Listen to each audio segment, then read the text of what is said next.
ceasefire with Ukraine and calling on Kyiv to do the same. It comes just days after President Trump met with Ukrainian President Vladimir Zelensky on the sidelines of Pope Francis's funeral.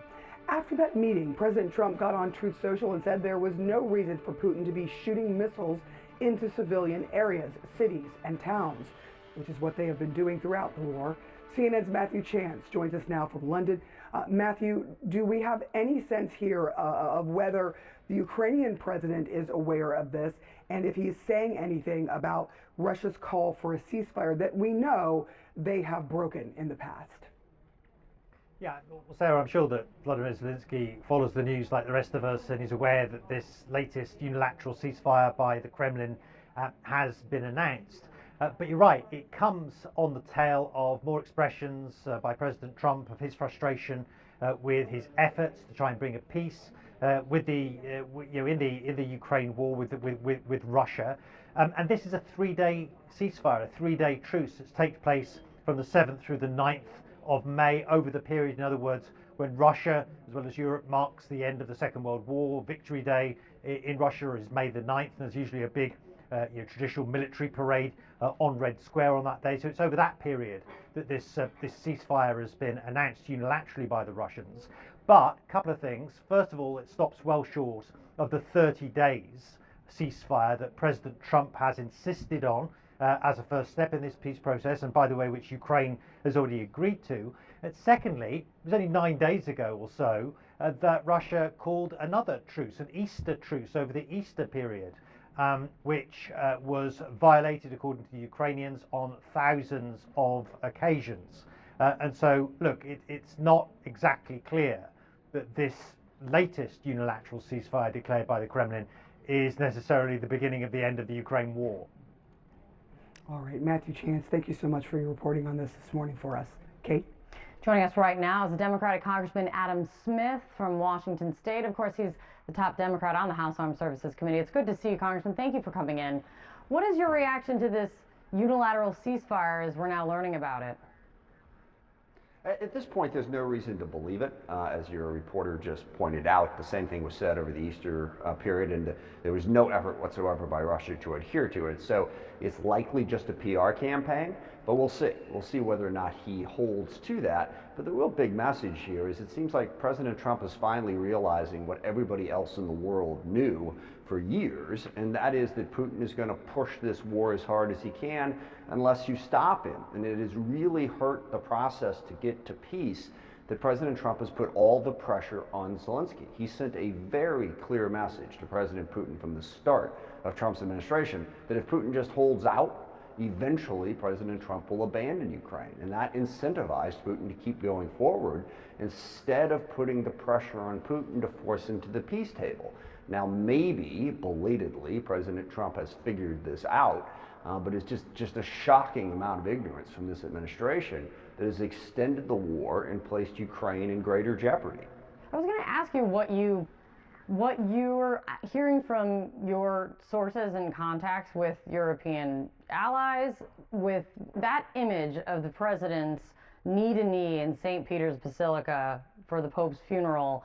The way Trump is now talking about it, coming out of it, and when he landed back in the States on Sunday, do you truly think there is a shift now from the president in his perspective in terms of a better chance that this ends well for Ukraine?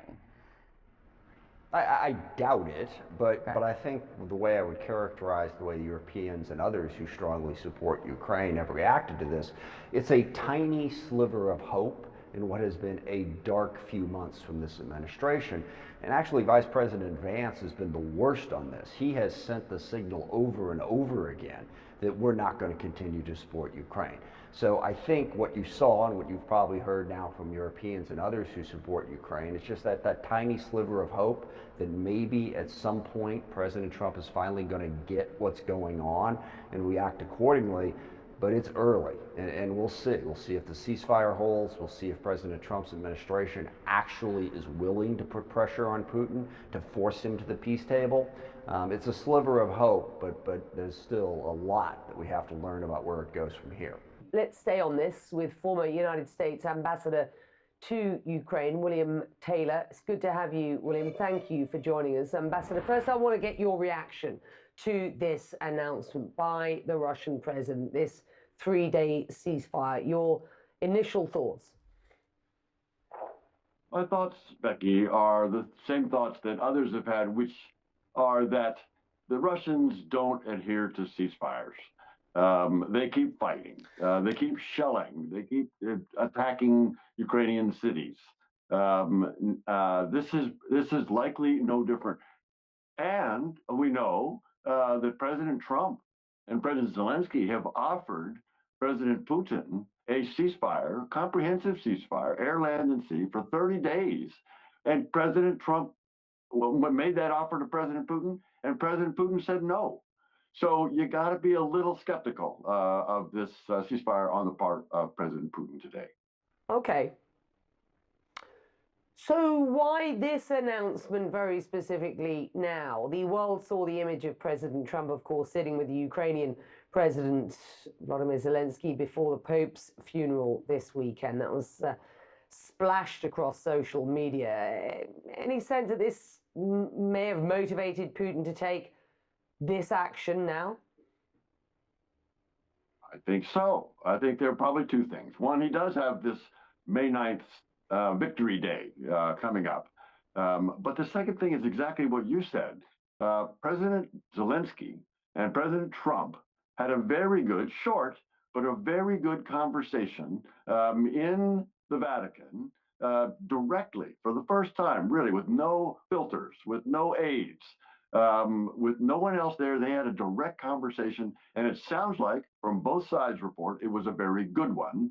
And coming out of that conversation, as you've reported, President Trump is increasingly irritated with President Putin, who keeps attacking Ukrainian cities and who keeps being the obstacle, who continues to obstruct any movement toward a real ceasefire, which President Trump is trying to get for. So I think there is that response from President Putin. He realizes that he is starting to be on the losing side. Just getting the Ukrainian response, Ambassador. This is it. Quote, the ceasefire must be unconditional because everything else is just Putin's tactical games. Well, it is conditional to a degree, or to the degree that it is just 3 days. And as you rightly point out, the Russians have been offered a 30-day ceasefire, and that has been an offer that's been on the table now for some time. So I guess that begs the question, what is Russia hoping to get out of this ceasefire? I think they would like to get out of the ceasefire some ability to have their celebration in Moscow. The celebration in Moscow is a victory day. And clearly the Russians are not looking at victory at this point. Clearly the Russians have not accomplished anywhere near what they had hoped to accomplish in Ukraine when they invaded first in 2014, but then again, of course, in 2022. So they are looking at a non-victory day. They're looking, if they are still fighting it on May 9th, this is not a victory. And this will be evident to the Russian people that they have not accomplished that victory.